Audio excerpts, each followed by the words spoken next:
Gül mantım fırından çıktı. Bakar mısınız şu güzelliğe? Güllerim hiçbiri dağılmadı. Hem pişti. Merhaba arkadaşlar. Servi'nin mutfağına hoş geldiniz. Nezle oldum biraz. Kusura bakmayın sesimden dolayı. Bugün sizlere gül mantısı yapıyorum. Bunun için 300 gram kıymam var. Kıymalarımı incelmiş şekilde koyuyorum. Derin dondurucu açıldı. Bir adet orta boy kuru soğanımı rendenin iri tarafıyla rendeledim. Biraz su salması için doğramadım. Çünkü kıymamı yoğururken biraz suya ihtiyacı var. Kıymam orta yağlı. Bir çay kaşığı karabiberim, bir tatlı kaşığı da tuzum var.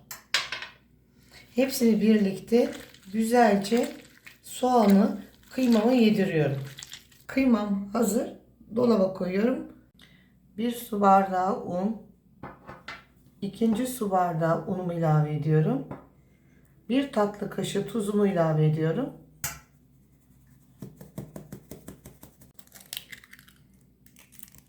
Yumurtalarımı mantı hamuruma kırıyorum. 3 adet yumurta kıracağım. Ve ellerimi yıkıyorum. Yoğurmaya başlıyorum. Önce şöyle yumurtalarımı çırpıyorum yavaş yavaş.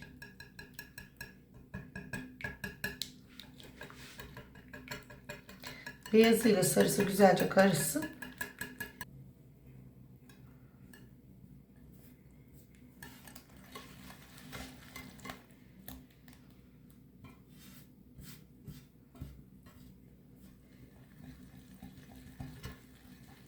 İlk etapta yumurtanın içine elimi sokmamak için bu yolu tercih ediyorum.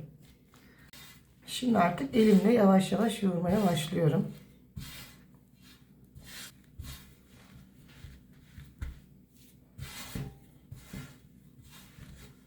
Yumurtanın büyüklüğüne göre içerisine girecek un miktarı değişebiliyor. Toparlandı çabucak. Mantı hamuru çok sert olacak ki şekil verdiğimizde dağılmayacak. O yüzden içerisine su koymadan tamamen yumurtayla yoğuruyorum. Aslında bu işlem mantı hamuru makarna hamuruyla aynı. Bakın şunun kıvam bu. Bakın çok yumuşak değil, sert. Mantı hamurum hazır. Sert bir hamur yaptım. Şu şekilde. Şimdi buzdolabı poşetinin içerisine koyuyorum. Yarım saat buzdolabında dinlenecek. Daha sonra açacağım. Yarım çay bardağı zeytinyağı. Yani 4 yemek kaşığı yeterli. İçerisine hazırlamış olduğum yazdan videosu var arkadaşlar, izleyin. Domates sosum ilave ediyorum. İkisini birlikte güzelce kaynatıyorum. Domates sosumda tuz olduğu için artı tuz ilave etmiyorum. 1-2 dakika yağla birlikte kaynasın, suyunu ilave edeceğim. Kaynayan sosun içerisine aynı miktarda sos miktarı kadar su ilave ediyorum. Şimdi sosla birlikte kaynayınca sosum hazır olmuş olacak. Bakın sosum kaynadı. Hazır. Şimdi ocağımın altını kapatıyorum. Hamurumuz yarım saat dolapta dinlendi. Şimdi mantı hamurumuzu açıyoruz. Şimdi hamurumu ikiye kesiyorum. Bir parçasını bakın içerideki dokuyu dinlendiği için ne kadar güzel oldu. Hemen kurumasın diye tekrar poşete koyuyorum. Dolapta bekleyecek. Ben şimdi bu hamurumu açacağım. Bakın iç dokusunu size gösteriyorum. Şahane bir hamur oldu. Sertlik derecesi bu. Şimdi tekrar yoğuruyorum. Yuvarlak bir şekil veriyorum. Açmaya başlıyorum. Şimdi tekrar yuvarlak bir şeklini verdim. Açmaya başlıyoruz. Şimdi mantı hamuru sert olduğu için diğer börek hamurlarına göre biraz daha zor açılır.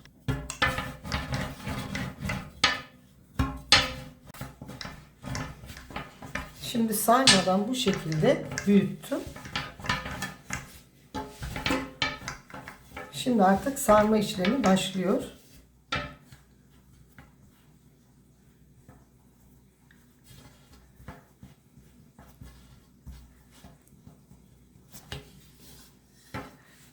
Diğer tarafından sürekli çevirerek bu şekilde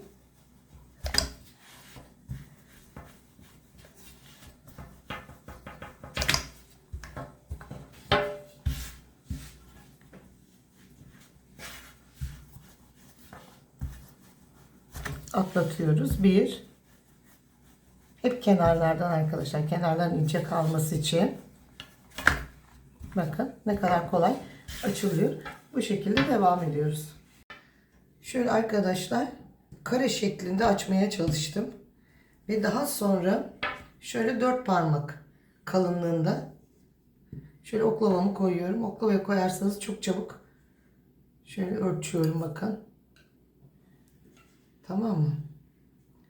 Bu şekilde yaparsanız çok kolay kesiliyor. Yine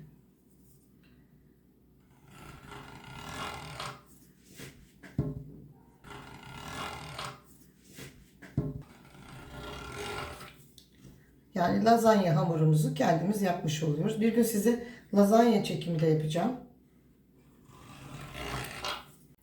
Şöyle kıymamızı alıyoruz. Ortasına tam yerleştiriyoruz bu şekilde.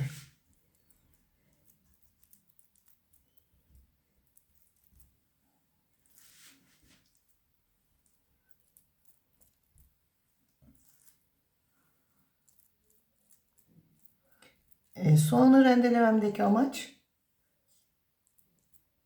kıymayı çiğ koyduğum için sulanması kıymanın, biliyorsunuz çiğ börekte de mantık içerisine su konur. Kıymamızın pişmesi için. Bu şekilde hepsini hazırlıyorum. Açmış olduğum mantı hamurlarımın kıymalarını yerleştirdim. Şimdi gül şeklini vermek için size gösteriyorum. İkisini birlikte kapatıyoruz.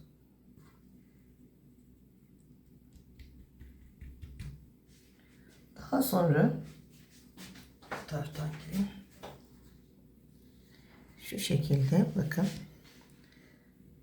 Tomurcuk yapmaya başlıyoruz. Çok da sıkı yapmıyoruz. Çok da gevşek yapmıyoruz arkadaşlar. Çünkü çok gevşek yaparsak güllerimiz dağılıyor. Sıkı yaparsak da şimdi pişmesi zor oluyor. Şu şekilde bakın.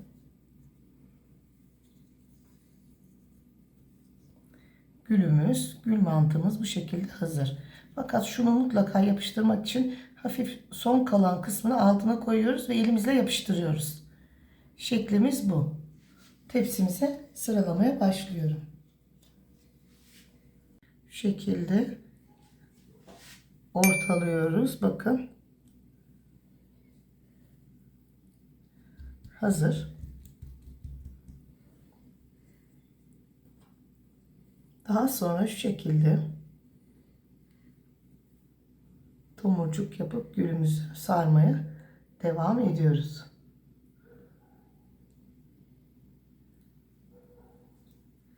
Buyurun, gülümüz hazır. Şu en uç kısmını da altta elimizle yapıştırıyoruz ve sabitliyoruz. Gül mantımız hazır.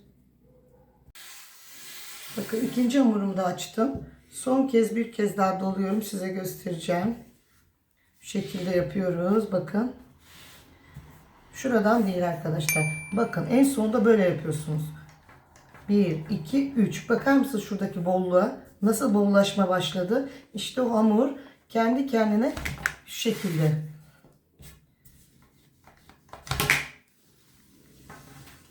Bu şekilde açılıyor. Bir tane daha göstereyim size.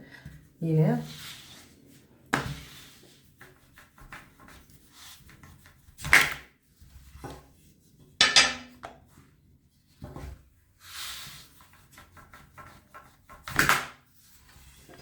Evet, hamurumuz şu şekilde hazır. Bakın dikdörtgen yapmaya çalıştım.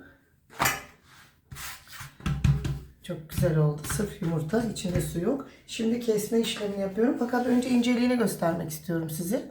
Börek hamuru kadar ince değil, fakat börek hamurunun 2 kat kalınlığında olacak. Yoksa şekil veremezsiniz.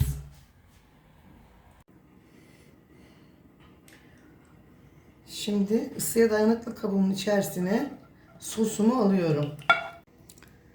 Gül mantılarım hazır. Pişmeden önce şu güzelliği sizlere tekrar göstermek istedim arkadaşlar. Bakar mısınız güllerimin güzelliğine? Şimdi bakar mısınız şu güzelliğe? Bu şekilde hazırladım. Şimdi hazırlamış olduğum sosun içerisine güllerimi yerleştiriyorum.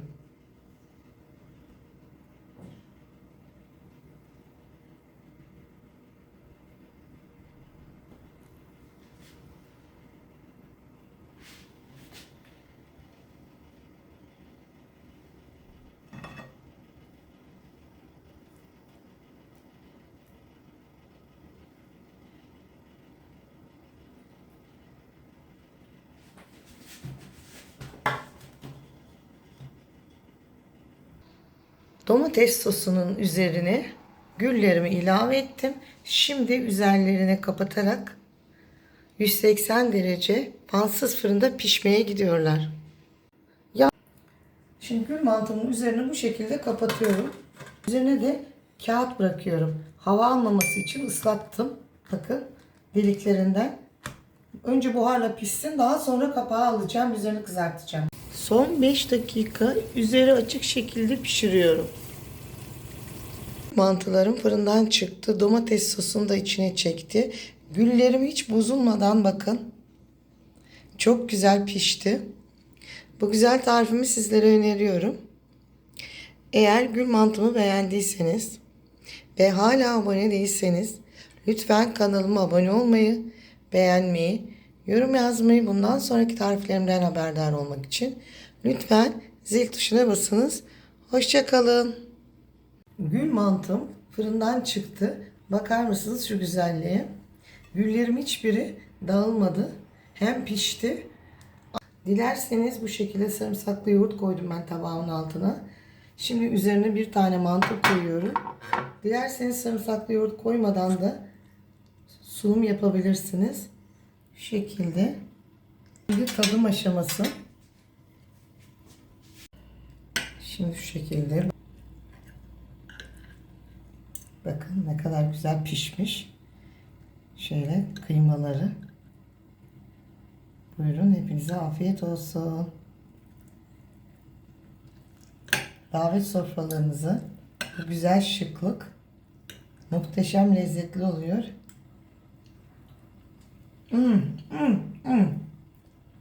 Ay gerçekten süper bir lezzet. Hepinize afiyet olsun. Bir gül mantısını kesince ortadan görüntü bu şekilde. İç dokusunu sizlere göstermek istedim. Kıymaları pişmiş.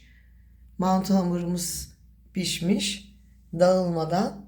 Çünkü içerisine su koymadığım için, sadece yumurtayla mantı hamurumu yaptığım için hiç dağılmıyor. Gördüğünüz gibi dokusu hiç bozulmuyor.